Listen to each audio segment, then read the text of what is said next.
আপনি কি একা? ঘরের চারপাশটা একবার ভালো করে দেখে নিন।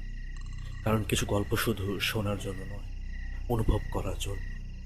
রাত যত গভীর হয়, চারপাশের পরিচিত পৃথিবীটা ততই অচেনা হতে শুরু করে। অন্ধকারের আড়ালে লুকিয়ে থাকা কিছু সত্যি যা কখনো সামনে আসে না। আলিফ স্টেলসের আজকের রাতের আপনাদের স্বাগতম। আমি আলিফ। আজ আপনাদের শোনাবো এমন এক রাতের গল্প যা কেবল অন্ধকারই আনেনি, এনেছিল এক বুক কাঁপানো আতঙ্ক। শুরু করছি আজকের গল্প, ভয়ঙ্কর রাত।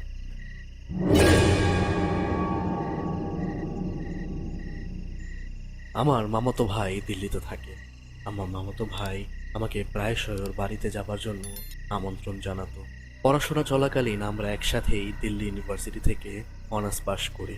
কলেজে মামাতো ভাই আর আমার ডিপার্টমেন্ট আলাদা হলেও আমাদের দুজনকার বন্ধুত্ব খুব ভালো ছিল। ভাগ্যক্রমে এখন চাকরির সুবাদে আমরা দুজনেই দিল্লিতে থাকি। তবে দিল্লিতে ওর বাড়ি থেকে আমার বাড়ির দূরত্ব অনেকটাই। মামাতো ভাই চাকরি পাবার পর বিয়ে করেছে, তবে আমি এখনো বিয়ে করিনি। আমি এখন পুরোপুরি সিঙ্গেল, তবে হয়তো খুব শীঘ্রই চার হাত এক হতে পারে। মামাতো ভাইয়ের বরাবর অনুরোধের জন্যই আমি অফিস থেকে দিন তিনেকের ছুটি নিয়ে নিলাম।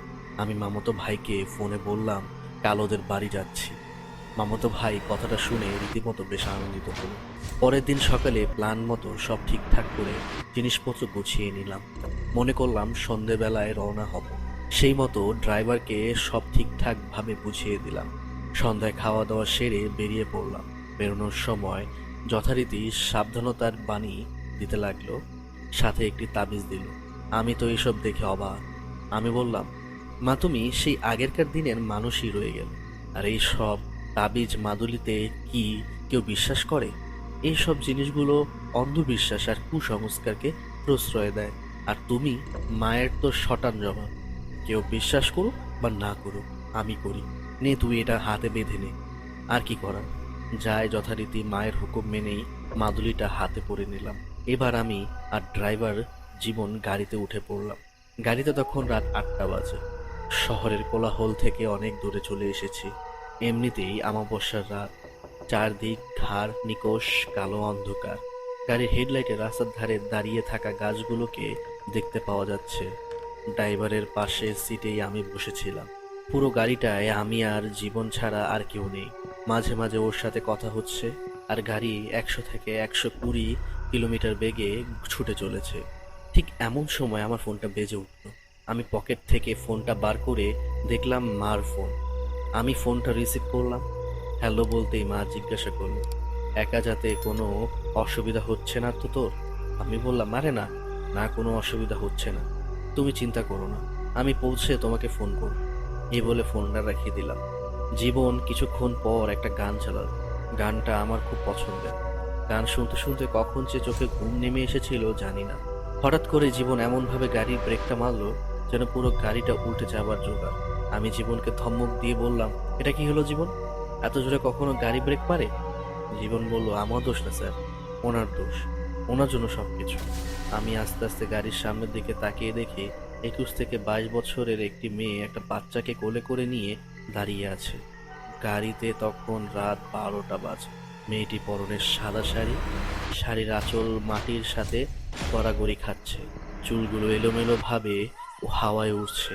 আমি গাড়ির বাইরে বেরিয়ে এসে বললাম, কি ব্যাপার? আপনি এত রাতে এই শুনশান রাস্তার বাচ্চাকে কোলে আর আমার গাড়ির সামনে আসলেন কেন? তখন মেয়েটা কান্না ভেজা কণ্ঠে বলল, আমাকে বাঁচান, ওরা আমাকে মেরে ফেলবে। আমি কোনো রকমে ওদের ওখান থেকে পালিয়ে এসেছি। সামনেই আমার শ্বশুর বাড়ি। দয়া করে আমাকে আপনারা আপনাদের সঙ্গে নিয়ে চলুন। আমি বললাম, দেখুন, আপনি রাস্তা থেকে সরে দাঁড়ান, আমি আপনাকে নিয়ে যেতে পারবো না। এই কথা বলতেই মেয়েটা আমার পা জড়িয়ে ধরে হাউমাউ করে কাঁদতে লাগলো। ওদিক থেকে জীবন বলল, আমাদের গাড়ির পেছনের সিট তো খালি পড়ে আছে, আমরা না হয় ওকে এই বিপদ থেকে একটু সাহায্য করি। আর সামনেই তো ওর শ্বশুর বাড়ি, আমরা ওখানেই ওকে নামিয়ে দেব। জীবনের কথা শুনে মেয়েটাকে আমি গাড়িতে উঠতে বললাম। মেয়েটি বাচ্চাটাকে কোলে করে নিয়ে গাড়ির পেছনের সিটে গিয়ে উঠে বসলো। এরপর জীবনের গাড়ি স্টার্ট করে দিল। কিছুক্ষণ পরে গাড়ির ভেতরে আমরা আর জীবনের কেমন যেন একটা অস্বস্তি বোধ হতে লাগলো। একটা চাপা কুটকুটো বিশ্রী আষ্টে গন্ধে গাড়ির ভেতরটা যেন করছে। আমরা আর থাকতে পারলাম না। সঙ্গে সঙ্গে জানলাগুলো খুলে দিলাম। জীবন গাড়িটাকে রাস্তার ধারে দাঁড় করালো। হঠাৎ আমাদের দুজনের কানে একটা অদ্ভুত শব্দ এলো। মনে হচ্ছে কেউ যেন কিছু একটা ছিঁড়ে ছিঁড়ে খাচ্ছে। আমরা ভালো করে শব্দটা শোনার চেষ্টা করলাম। শব্দটা আসছে গাড়ির পেছনের সিট থেকে। আমি আর জীবন একটু ভয়ে ভয়ে গাড়ির পেছনের সিটের দিকে তাকালাম। তারপর আমরা যা দেখলাম তাতে আমাদের পায়ের নিচের মাটি সরে গেল। আমরা আমাদের নিজেদের চোখকে বিশ্বাস করতে পারছিলাম না। আমরা যে মেয়েটাকে গাড়িতে তুলেছিলাম সেই মেয়েটা এখন একটি ভয়ানক দানবে পরিণত হয়েছে। সেই দানবটা বড় বড় হাত এবং সেই হাতে বড় বড় ধারালো নখ। চোখগুলো পুরো একেবারে টকটকে লাল, যেন কোনো আগুনের গোলা। ঠোঁট থেকে লাল রক্তের লালা ঝরছে। সারা শরীরে শ্যাওলা জাতীয় থকথকে পদার্থ লেগে রয়েছে। সে বীভৎস রূপ। আমি দেখলাম দানবটা সেই ছোট্ট বাচ্চাটার শরীর থেকে মাংসগুলোকে পরম তৃপ্তিতে ছিঁড়ে ছিঁড়ে খাচ্ছিল। দৃশ্যটা এতই ভয়ঙ্কর সেটা বলে বোঝানো যাবে না। এই দৃশ্য দেখে আমরা দুজনে প্রচণ্ড ঘামতে শুরু করলাম। আমরা গলা থেকে যেন কোনো আওয়াজ বেরোলো না। হাত পা যেন অবশ হয়ে গেছে। জীবন এই সব কিছু দেখে ভয়ে অজ্ঞান হয়ে গেছে। আমি যে এতক্ষণ ধরে দানবটাকে দেখছিলাম সেটা এখনো যে খেয়াল করিনি। আমি কি করব ভেবে পাচ্ছিলাম না। আমার মাথা কাজ করছিল না। আমি আরেকবার দানবটার দিকে তাকালাম। এবার দানবটা লাল চোখে চোখ করে যায়। এবার সে তার বীভৎস লালা জড়ানো চেহারা নিয়ে আমার দিকে তাকায়। একটু একটু করে সে আমার দিকে এগিয়ে আসে। তখন তার ঠোঁটে একটা পৈশাচিক হাসি বিরাজ করছে। যখন দানবটা আমার অনেক কাছে চলে আসে তখন আমি দুহাত দিয়ে আমার মুখ ঢাকলাম, আর ঠিক তখনই মায়ের দেওয়া সেই তাবিজ থেকে একটা তীব্র নীল আলো চারিদিকে ছড়িয়ে পড়ল। নীল আলোর প্রভাবে সেই দানবটা আমার থেকে অনেকটা দূরে সরে গেল। তারপর যা ঘটলো তা অতি ভয়ঙ্কর। নীল আলোর প্রভাবে দানবের সারা শরীর থেকে মাংসগুলো ঝরে পড়তে শুরু করলো। দানবটা একটি প্রচন্ড হাড় হিম করা চিৎকার করে উঠল। সে কোনো অদৃশ্য শক্তি দানবটার শরীরটাকে কেটে টুকরো টুকরো করে ফেলতে চায়। এবার দানবটা আরো একটি ভয়ঙ্কর চিৎকার করে উঠল। আমি দেখলাম দানবটার শরীরটা মাঝখান থেকে দুভাগে বিভক্ত হয়ে যাচ্ছে। সে এক ভয়ঙ্কর হাড় হিম করা দৃশ্য যা আমি কোনোদিন ভুলবো না। এরপর দানবের সারা শরীরটা আগুনে পুড়ে ছাই হয়ে গিয়ে ধুলোর মতো বাতাসে মিলিয়ে গেল। ঘটনাটা ঘটার পর কখন যে ঘুমিয়ে পড়েছিলাম বুঝতেই পারিনি। ঘুমটা ভাঙলো জীবনের কণ্ঠস্বরে। জীবন বলল, স্যার উঠে পড়ুন, সকাল হয়ে গেছে। আমি বাইরের চারিদিকে তাকালাম। সকালের সূর্যের প্রথম কিরণ চারিদিক আলোকিত করে তুলেছে। ঘুম থেকে উঠতেই জীবন কালকের সেই দানবটার কথা জিজ্ঞাসা করলো। আমি বললাম, তুমি যখন অজ্ঞান হয়ে গিয়েছিলে তার ঠিক পরে আমিও অজ্ঞান হয়ে গিয়েছিলাম। তাই কালকের ঘটনাটার ব্যাপারে আমার আর কিছু মনে নেই। কালকের রাতের বাদ বাকি ঘটনাটা আমি আর জীবনকে বললাম না। প্রায় সকাল 7টা নাগাদ আমি আমার মামাতো ভাইয়ের বাড়িতে পৌঁছালাম। মামাতো ভাই আমাকে দেখে জিজ্ঞেস করলো, কিরে, তোর কাল রাতে তো আমার এখানে আসার কথা ছিল, তো আসতে তো দেরি হলো কেন?